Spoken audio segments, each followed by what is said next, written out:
esta mañana en la casa del Señor, hermana, hermano. No sé si le costó llegar, no sé si tuvo dificultades para estar en la casa de Dios, pero déjeme decirle que tomó la mejor decisión y lo felicito por considerar este tiempo el mejor tiempo del día. Esta mañana vamos a continuar con la carta del apóstol Juan, el capítulo 3. Estamos preparando una serie de predicaciones en relación a la esperanza, un tema que abordamos la última vez que estuvimos en este pasaje, y pues nos está llevando un tiempo preparar ese tema acerca de la esperanza en sus diferentes facetas. Vamos esta mañana a continuar y a retomar esta carta del apóstol Juan, importante para la vida del creyente. El tema de esta predicación es la incompatibilidad del cristiano con el pecado. A los que anotan, la incompatibilidad del cristiano con el pecado. Este pasaje del versículo 4 al versículo 10 lo hemos estado revisando y seguramente nos va a llevar 3 o 4 semanas para poder abordar todo el mensaje que aborda esos versículos del 4 al versículo 10, que habla acerca de la incompatibilidad del cristiano con el pecado. Este versículo, el versículo 10, nos resume básicamente todo lo que es la porción de este pasaje. Dice el versículo 10, en esto se manifiesta, o esta es la evidencia de los hijos de Dios y los hijos del diablo. Si yo le preguntara a usted aquí cuántos somos cristianos, todos diríamos amén. Pero la palabra, esta carta de Juan, hermanos, lo que nos deja a nosotros es un conocimiento en relación a nuestra vida cristiana. Que cada uno de nosotros tengamos el criterio de autoexaminarnos si realmente hemos estado viviendo en la salvación en Cristo Jesús o nos estamos nosotros engañando. No sería correcto de su parte y mía el que estemos reunidos todos los martes y domingos en la iglesia solamente para calentar una silla. Todos estamos aquí con un propósito, y es alcanzar la salvación en Cristo Jesús y vivir en esa salvación. Mi oración como pastor es que todos los que nos congregamos en este lugar seamos parte de la salvación de Cristo. ¿Cuántos dicen amén? Amén. Usted no viene a perder el tiempo aquí. Usted no viene aquí para reunirse con un grupo de creyentes solamente para tener un tiempo tranquilo y ser parte de una congregación. Ese no es el propósito de nosotros aquí reunirnos. El propósito es conocer a Dios en Cristo Jesús, recibir el perdón de pecados y alcanzar la salvación a través de su gracia, hermanos. Ese debe de ser el objetivo de usted. Esta carta lo que nos deja a nosotros es una evidencia de que realmente estamos viviendo dentro de la vida cristiana en la salvación en Cristo Jesús. El texto 10 dice, en esto es evidente o se manifiestan los hijos de Dios y los hijos del diablo. La palabra nos habla de características entre un hijo de Dios y el que no lo es. Yo no conozco su vida a cabalidad, pero usted sí sabe cómo está viviendo, y Dios también lo sabe. Y dice el pasaje, nos habla de dos áreas o dos factores. Todo aquel que no hace justicia y no ama ¿a quién? A su hermano, no es de Dios. Habla de justicia y habla de amar ¿a quién? A nuestro prójimo. Nos habla de la parte moral y de la conducta. Este versículo, hermanos, trata y nos ayuda a nosotros a diferenciar entre el que es cristiano y el que no lo es. Este versículo o este pasaje nos ayuda a nosotros a diferenciar de un hombre o una mujer que ha nacido de Dios y otro que no ha nacido de Dios. Este pasaje también nos ayuda a nosotros a diferenciar quién pertenece a la familia de Dios y quién no pertenece a la familia de Dios. La respuesta que nos da este pasaje, hermanos, es que cualquiera que no practica la justicia de Dios y no ama a su hermano, no es de Dios. Hoy, para el cristiano contemporáneo, para el cristiano moderno, le es difícil poder diferenciar o atender este tema muy importante para la vida del creyente.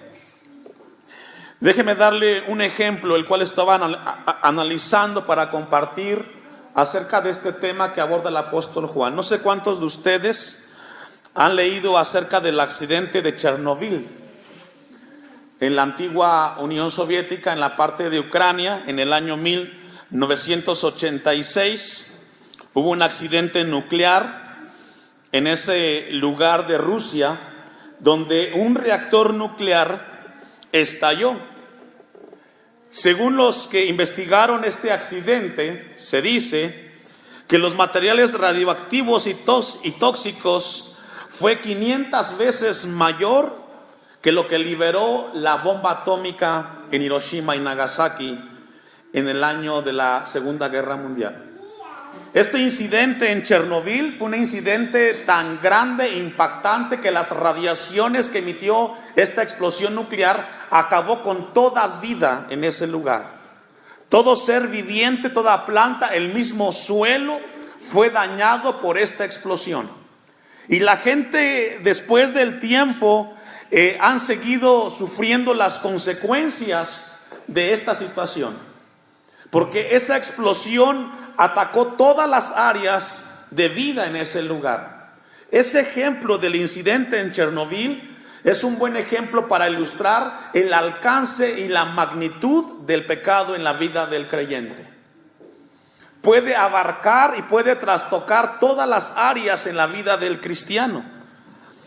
Es muy importante, hermanos, el que tengamos conciencia del alcance del pecado en la vida del creyente.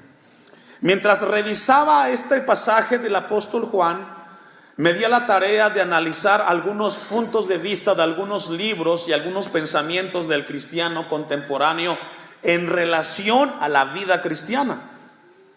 Y déjeme darle algunos puntos de vista. Dicen algunos libros y algunos pensadores cristianos, y un cristiano promedio contemporáneo dice lo siguiente en cuanto al tema de la comunión y de la vida del pecado. La fe no puede durar, dicen algunos cristianos. Es un don de Dios, pero no puede durar para siempre. Un verdadero cristiano puede dejar completamente de creer y por lo tanto puede cometer el gran pecado de incredulidad y seguir siendo cristianos. Otros dicen lo siguiente: salvar la fe es simplemente estar convencido a la verdad del evangelio. Es la confianza que Cristo puede quitar la culpa y dar la vida eterna. No es un compromiso personal con Cristo, dicen algunos. Otros dicen lo siguiente, hablo de cristianos contemporáneos: los cristianos pueden caer en un estado de carnalidad de por vida a pesar de que han nacido de nuevo y pueden ser salvos. Eso es lo que piensan los cristianos contemporáneos. Otros dicen lo siguiente: el cristiano puede caer en un estado de carnalidad de por vida y aunque haya nacido de nuevo, no pierde la salvación. Otro punto en relación al cristiano contemporáneo: el arrepentimiento no es esencial para el evangelio o para ser cristiano. En ningún sentido el arrepentimiento está relacionado con la salvación, dicen otros. Nada garantiza que un verdadero cristiano ame a Dios. La salvación no necesariamente coloca al pecador en una relación correcta con Dios. Todo esto que les he estado leyendo, hermanos, habla de un cristiano contemporáneo que vive en confusión en relación a su vida con Dios. A algunos no les interesa el tema de cuánto peco. Finalmente llegará el domingo o el martes y tendré un tiempo para arrepentirme y le pido perdón a Dios y todo se acabó. La epístola del apóstol Juan, hermanos, nos habla de una experiencia y nos habla de pruebas, las cuales van a ayudarnos a nosotros a revisar nuestra vida si realmente hemos alcanzado la salvación. Y este pasaje que hemos leído va a ayudarnos a nosotros para creer o para entender lo que Dios quiere hablarnos. Vamos a dejar un apartado ahí, póngase ahí su listón y vamos a ver algunos pasajes de la misma carta del apóstol Juan, primera de Juan 4:2.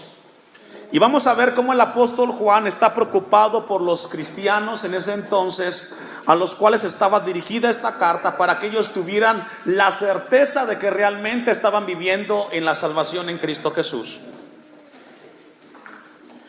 Juan estaba muy preocupado, dice primera de Juan 4:2, en esto se conoce el Espíritu de Dios, todo espíritu que confiesa que Jesucristo ha venido en carne, dice, es de Dios. El apóstol Juan estaba preocupado por las pruebas doctrinales de los cristianos de ese entonces, como Dios está ocupado y preocupado también porque los cristianos contemporáneos podamos vivir en la salvación del Señor. También allí en Juan, en la primera carta, pero el capítulo 2, versículo 4, no solamente el apóstol Juan se preocupaba por la cuestión de enseñanza de la iglesia o de los cristianos de ese entonces, sino también de la conducta, que es una evidencia de la salvación en el cristiano. Primera de Juan 2:4, el que dice yo le conozco y no guarda sus mandamientos, el tal es mentiroso y la verdad no está en él. Es decir, una prueba de un cristiano genuino, verdadero, que ha alcanzado la salvación, es un cristiano que sabe obedecer lo que su Dios le pide. ¿Cuántos dicen amén? El que dice yo le conozco, si yo le pregunto a usted, hermano, hermana, ¿usted es cristiano? Seguramente me dirá sí. Pero el cristianismo no es algo, no es un título que usted tiene. El cristianismo es una vida que con su conducta evidencia lo que usted ha creído, hermanos. Porque de la manera como pensamos es como actuamos. No puedo decir yo que soy cristiano si yo no obedezco lo que Dios me pide que yo haga. Entonces el apóstol Juan está ocupado y da algunas pruebas morales y de conducta que evidencian de un cristiano y del que no lo es.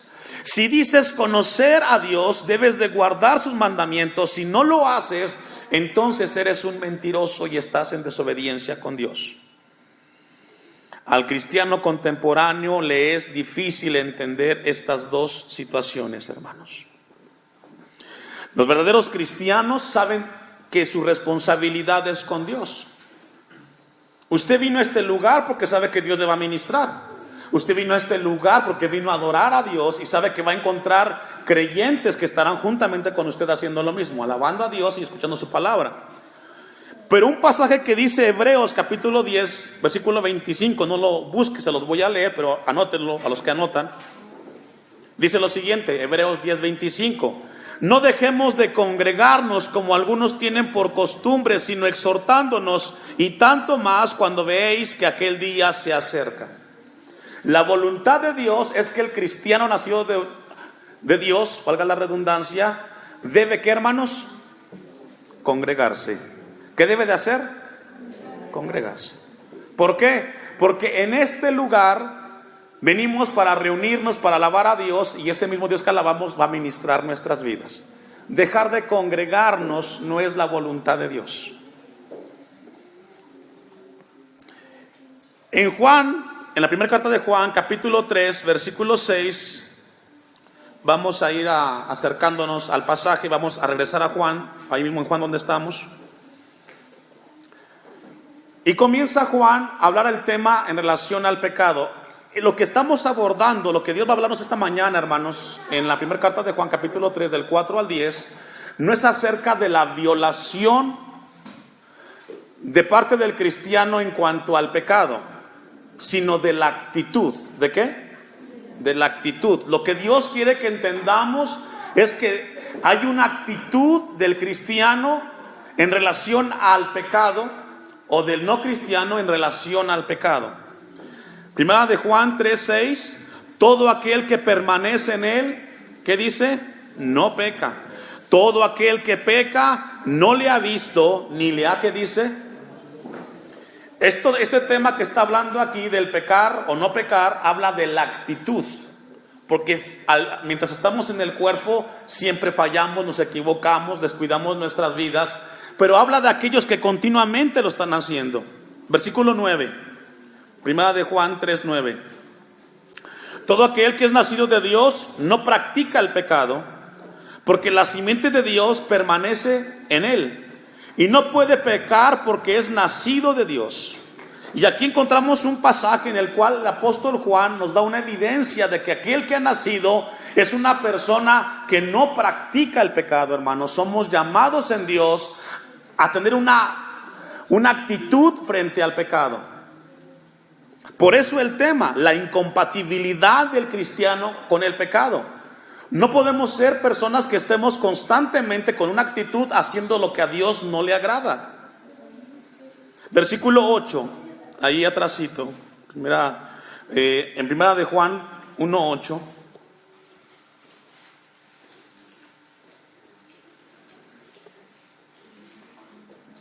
Si decimos que no tenemos pecado, nos engañamos a nosotros mismos y la verdad no está en nosotros. Juan aborda de manera explícita el tema del pecado a aquellos que les estaba escribiendo de parte de Dios. Y dice, si decimos que no tenemos pecado, nos engañamos a nosotros mismos y la verdad no está en nosotros. Dios quiere que no nos estemos engañando pensando que estamos caminando con Dios cuando estamos viviendo una vida alejada y separada de Dios. Versículo 10, ahí mismo. Si decimos que no hemos pecado, le hacemos a Él ¿qué? Y su palabra no está en nosotros. Yo no logro entender, siempre lo he compartido con la iglesia, yo no logro entender que lleguemos a este lugar y no estemos en paz con Dios. Porque finalmente todos tenemos fallas y nos equivocamos y somos llamados a pedir perdón en el Señor. Ahora, ¿a qué se está refiriendo el apóstol Juan cuando habla de que debemos de cuidar nuestra vida? El apóstol Pablo, en Romanos capítulo 8, ahí sí quiero que me acompañe, versículo 6 en adelante, nos da un panorama más amplio en relación a la vida del creyente. Romanos capítulo 8, versículo 10. Lo que el apóstol Juan quiere compartir con los oyentes en ese entonces es que el cristiano no puede habitualmente estar pecando o estar persistiendo en pecar. Tendrá algunos descuidos, pero él reconocerá su falla, pedirá perdón y buscará en Dios la fortaleza. Romanos capítulo 8, versículo 6 dice, porque el ocuparse de la carne es muerte, pero el ocuparse del Espíritu es vida y paz. Yo le he compartido esto anteriormente, hermanos. La carne es indomable e insaciable. Y cuando hablamos de la carne, hablamos de esta naturaleza. Usted le da un fin de semana a la carne y quiere todos. Usted le da a la carne un programa de televisión y quiere ver toda la noche televisión. La carne, entre más le da a usted, más quiere. Pero al final dice que te lleva a la muerte, vives alejado de Dios. Pero el ocuparse del Espíritu, dice, es vida y paz. ¿Cuáles son las cosas del Espíritu? Estar en comunión con Dios, leer la Biblia, estar orando y congregándote. Cuando tú te ocupas de esas cosas, tienes vida porque estás en comunión con Dios y además hay paz. 7. Por cuanto los designios de la carne son enemistad contra Dios, porque no se sujetan a la ley de Dios, ni tampoco pueden.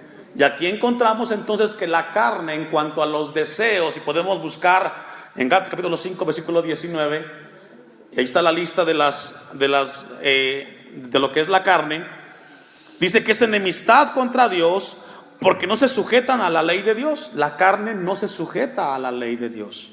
8. Y los que viven según la carne no pueden agradar a Dios. Vivir en la carne, hermanos, es vivir bajo los impulsos de lo que me pide mi naturaleza. Vivir en la carne es bajo las emociones y los sentimientos de la carne.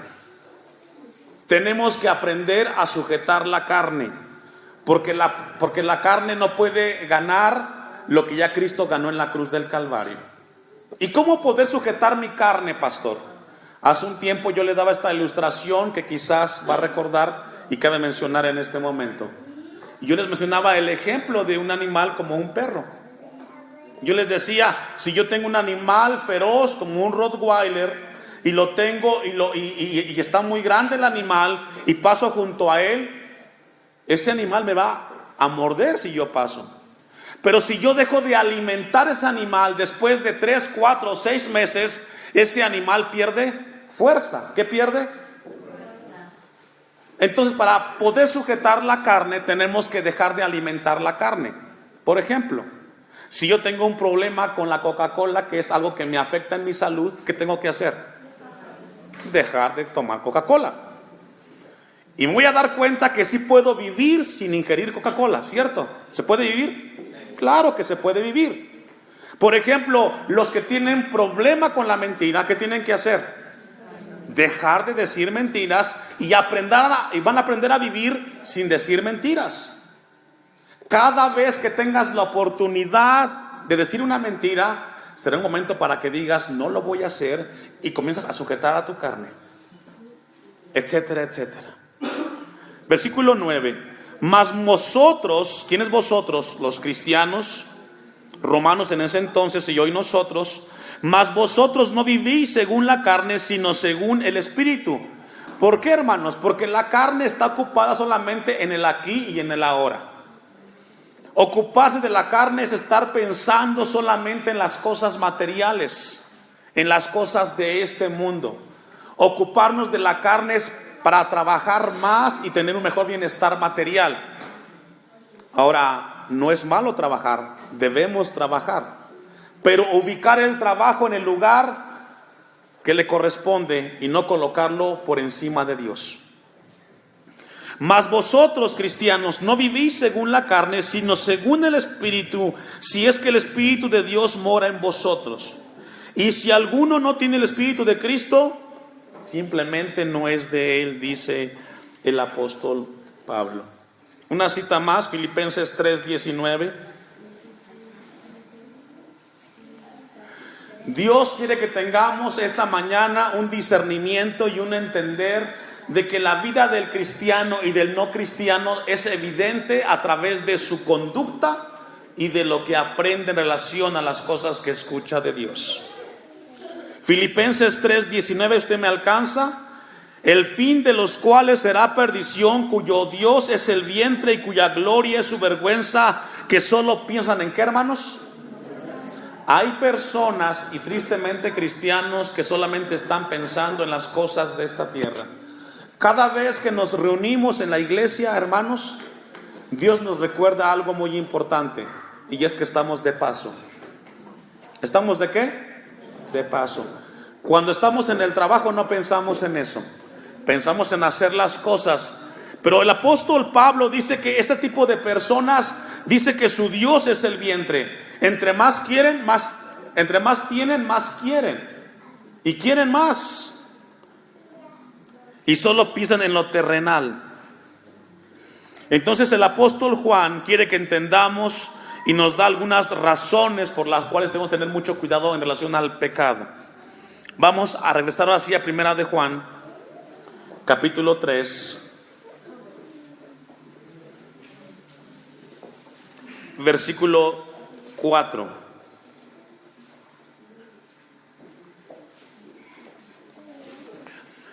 Vamos a dar algunas razones por las cuales el cristiano es incompatible con el pecado. No son compatibles el cristiano con el pecado. El versículo 4 dice: todo aquel que comete pecado infringe también la ley, pues el pecado es infracción de la ley. Una razón por la cual el cristiano es incompatible con el pecado es porque el pecado es incompatible con la ley de Dios, según el versículo 4.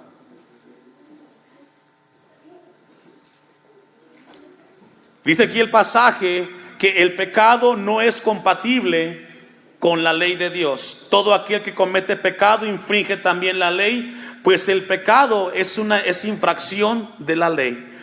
Todo el que comete pecado comete una injusticia, hermanos, y transgrede la ley de Dios. No es compatible. Ahora, hermanos, aquí no está hablando del pecado como una violación. Aquí habla del pecado como una actitud del cristiano hacia las cosas de Dios. Y esa actitud que tiene el cristiano en relación a la ley de Dios o a la palabra de Dios es porque existe en el corazón del cristiano algo que se llama anarquía. ¿Cómo se llama, hermanos? ¿Qué es la anarquía? La anarquía es un pensamiento que dice: yo hago lo que quiero y no lo que se me dice que haga. El anarquismo es una filosofía que existe en la actualidad, que siempre ha existido, donde la persona no se sujeta a nadie, ni a la palabra de Dios.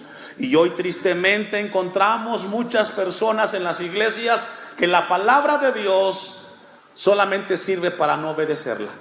Dios quiera que no sea el caso de usted, porque la palabra de Dios está ¿para qué?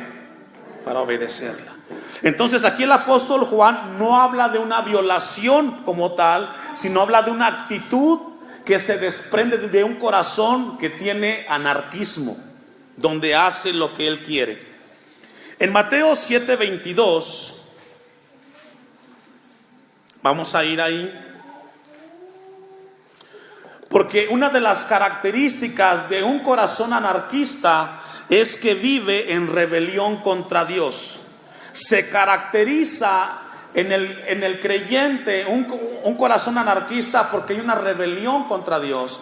Y Jesús en Mateo 7:22 y 23 hace un llamado a esta actitud, hermanos.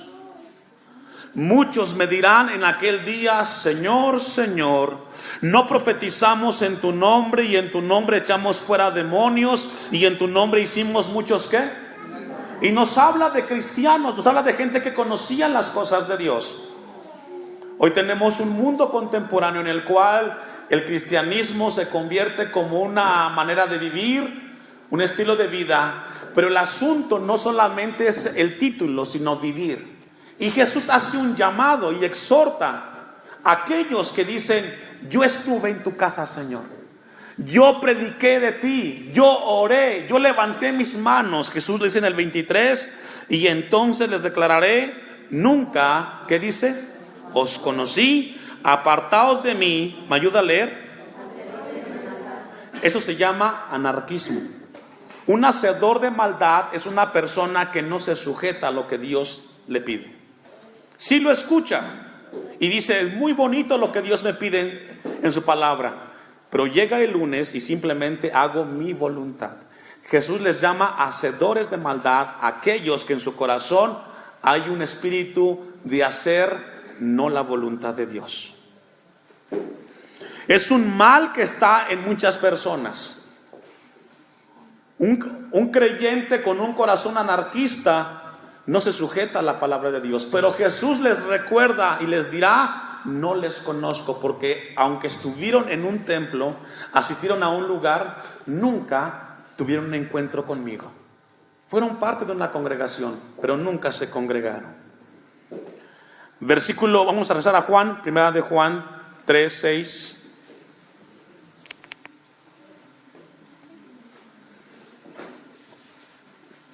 Entonces la primera razón por la cual el pecado es incompatible con el cristiano es porque es incompatible con la ley de Dios.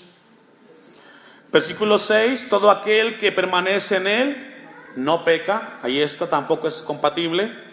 Todo aquel que peca no le ha visto. Ahí habla de una experiencia con Dios.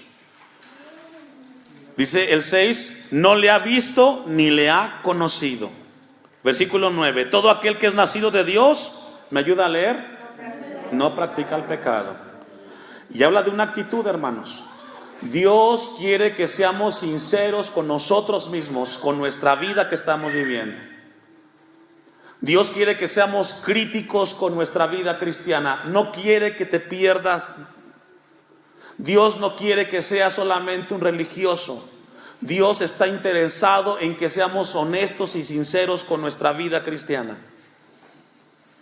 Dice el versículo 9: porque la simiente de Dios permanece en él y no puede pecar porque es nacido de Dios.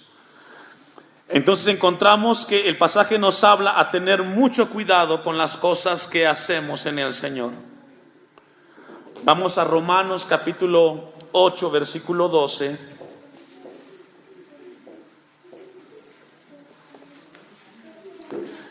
En adelante. Porque cuando el creyente o el cristiano que nace de Dios tiene una relación muy importante con la palabra de Dios. Dice Romanos 8:12, así que hermanos, ¿a quién le está hablando? Los hermanos, a los cristianos, deudores somos, no a la carne, para que vivamos conforme a la carne. Porque si vivimos conforme a la carne, moriréis. Mas si por el Espíritu hacéis morir las obras de la carne, viviréis. Porque todos los que son guiados por el Espíritu de Dios, ¿estos son qué? Somos deudores no a la carne, hermanos, sino al Espíritu, a lo que Dios ha hecho con nosotros. Y para poder entender esto, hermanos, yo me encontré un caso en particular que en la Biblia está y que tiene una profunda enseñanza, y es la vida de David. Cuando David pecó con Betsabé y Dios le mostró su vida delante de Dios, Dios le mostró la magnitud del pecado que él había cometido.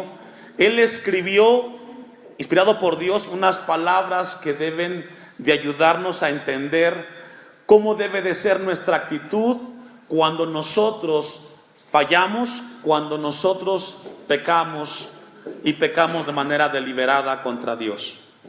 Hay dos salmos que nos hablan de este momento, el 32 y el 51. Fueron escritos por David cuando Dios le mostró la magnitud del pecado. Y vamos a ir a revisar rápidamente algunos versículos del Salmo 32 y el Salmo 51 para ver la magnitud cuando Dios le mostró la condición a David después de haber pecado en cuanto al tema de Betsabé. Y esa actitud es la que Dios demanda del cristiano nacido de Dios. El Salmo 32, versículo 1, bienaventurado aquel cuya transgresión ha sido ¿qué? Perdonado y cubierto su pecado. 2, bienaventurado el hombre a quien Jehová no culpa de iniquidad y en cuyo espíritu no hay engaño. Mientras callé, se envejecieron mis huesos en mi gemir todo el día. David está describiendo que cuando él quiso ocultar su pecado, tuvo un alcance en la misma salud de David. Dios quiere que tengamos cuidado cuando tenemos una actitud de ofender a Dios, porque hay muchas enfermedades que son causadas cuando nosotros vivimos una vida que no agrada a Dios. Versículo 4, porque de día y de noche se agravó sobre mí tu mano, se volvió mi verdor en sequedades de verano. Y esto nos habla de una profunda tristeza que fue causada por haber ofendido a Dios. Versículo 5, mi pecado, ¿qué dice? Y no encubriré mi iniquidad. Vemos a un David profundamente convencido de que había ofendido a Dios. Tristemente, hoy cuando fallamos, le pedimos perdón a la esposa que lastimamos, al hermano que dañamos, al vecino que ofendimos, y de Dios ni nos acordamos. Cuando al primero que ofendemos, ¿a quién es? A Dios. Dios quiere despertar nuestra conciencia, hermanos. David dice, mi pecado te declararé. ¿Por qué le cuesta al cristiano pedir perdón? ¿Sabe por qué? Porque detrás del perdón que le pedimos a Dios viene la corresponsabilidad de abandonar lo que ofendió a Dios. Cuando pedimos perdón nosotros tenemos la responsabilidad de dejar de hacer lo que le ofendió a Dios. Y es ahí donde se detienen muchos cristianos. Y no encubriré mi iniquidad. ¿Por qué lo voy a ocultar si Dios lo sabe? Y dice, dije, confesaré mis transgresiones a Jehová, y tú perdonaste la maldad de mi pecado. Encontramos a un David que encontró en Dios misericordia. Porque sabe que, hermanos, podemos encontrar siempre perdón en Dios. ¿Cuánto has fallado hasta el día de hoy? ¿Cuánto has ofendido a Dios? Hoy Dios te dice, hay para ti perdón, hermano. Hay para ti perdón, hermana. Solo que recuerda que detrás del perdón tenemos la responsabilidad de corregir lo que hemos dejado y seguir adelante en el Señor. Vamos a ir al Salmo 51 para ir concluyendo, que es un mismo momento, solo que en un salmo distinto, pero el contexto es el mismo. David ofendió, él reconoce de parte de Dios su pecado, su actitud, y él escribe esto que hoy nos lleva a nosotros a revisar nuestras vidas. Ten piedad de mí, oh Dios, conforme a tu misericordia, conforme a la multitud de tus piedades, borra mis rebeliones. David reconoció que haber hecho lo que hizo fue una rebelión contra Dios.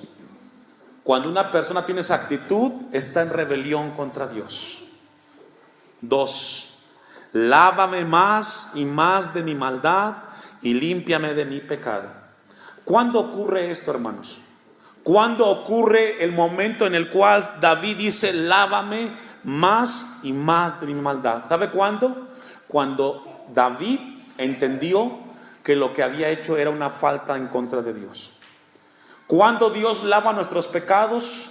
Cuando reconocemos que Dios nos está hablando a nosotros y que Dios quiere que corrijamos lo que hemos dejado.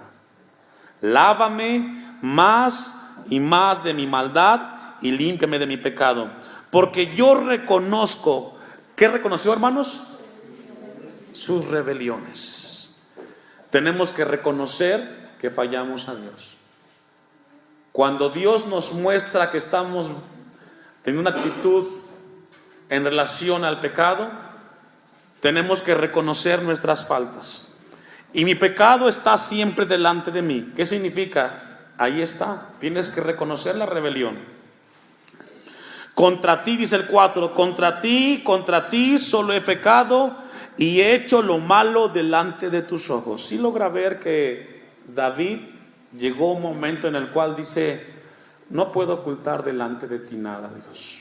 Contra ti he hecho las cosas. Dios esta mañana, hermanos, nos llama a revisar nuestras vidas.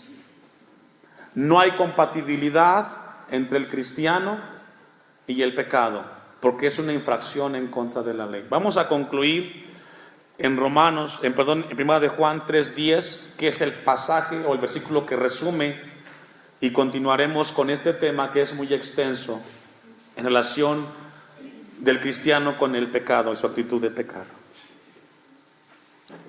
Primera de Juan 3:10, ya lo tenemos. En esto se manifiesta los hijos de Dios y los hijos del diablo. Solamente hay dos lugares. Dice el pasaje: todo aquel que no hace justicia y que no ama a su hermano no es de Dios. Hoy Dios nos llama a nosotros a que tengamos cuidado en lo que creemos y cómo vivimos. Somos llamados a hacer las cosas que agradan a Dios, que es la justicia, y amar a nuestro prójimo. Y eso da testimonio de que Dios está en nuestros corazones.